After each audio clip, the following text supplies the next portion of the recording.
Hey you all, I hope your day is going well. My name is Don for those of you who don't know me. For those returning, thanks so much. Today I wanted to make a video about avoiding burnout and social justice. Before we get started, please be sure to subscribe to my channel and turn on your notification button to be notified of more videos like this. And also be sure to follow me on Instagram and Twitter at Donzel Post.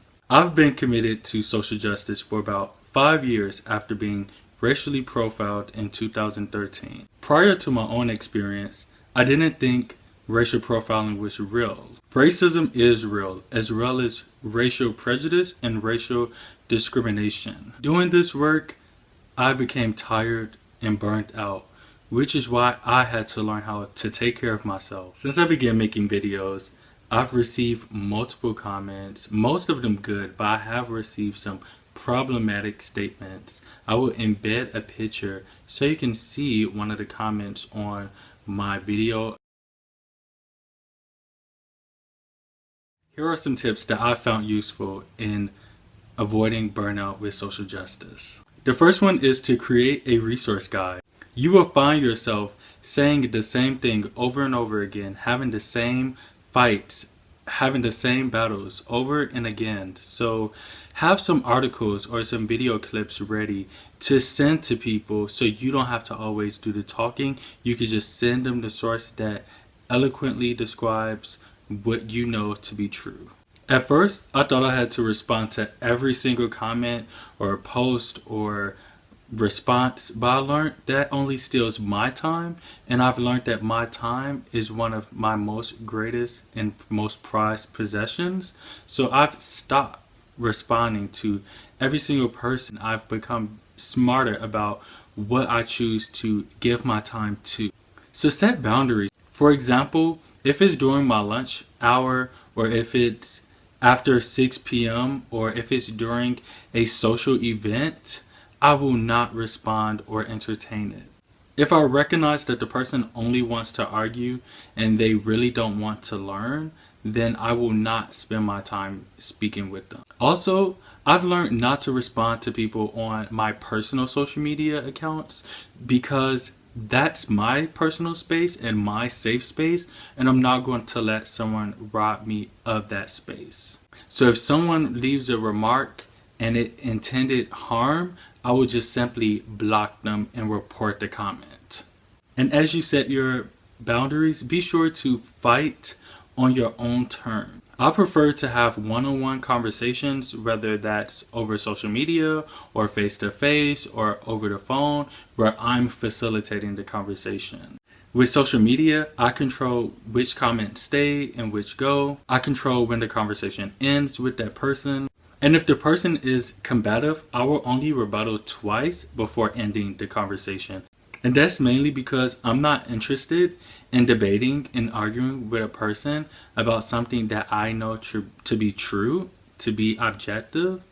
I'm not going to do that. They can either take it or leave it, but I won't waste my time arguing. The third tip is to allow allies to intervene. People from other groups are going to want to help you, so let them. You don't have to fight every battle because that's just draining. The fourth thing would be to report to the proper person. If you're in school, report it to your professor or to the dean of that college or program. You can also report it to student conduct. If it's a professor, report it to the dean, the news outlet, as well as HR. And if you're a professional, report it to HR as well as your supervisor and even potentially the news outlet as well.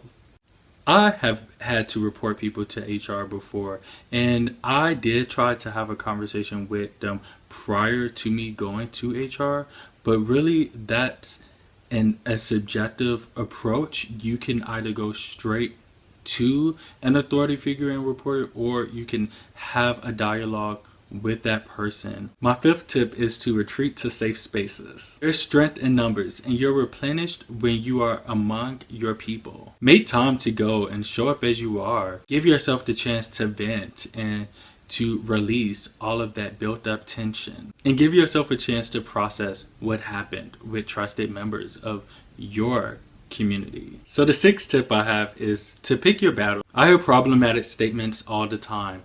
If I responded to everyone, then I would still be in a current situation. You have to have balance.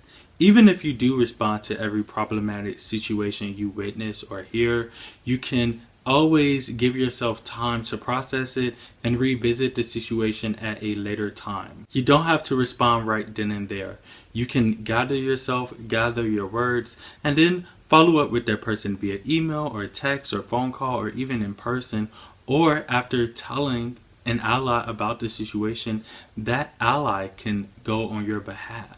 It's so easy to end your day on a bad note, but if you look hard enough, you will see the good in the day. I love engaging in things that make me feel better about myself as a black man, like watching acceptance videos of black scholars being admitted to some of the top and most elite institutions in this country. I love watching comedic relief on various social media platforms by black comedians.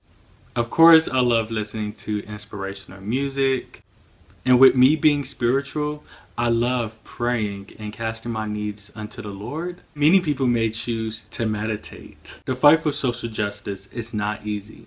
So if you're going to make it to the end, you have to take care of yourself. If you like this video, give it a thumbs up and be sure to share with someone that you think may be fighting for liberation, for whichever group that may be. For me, a lot of my fights center around racial equality as well as social justice, equal opportunity, as well as racial and religious liberation.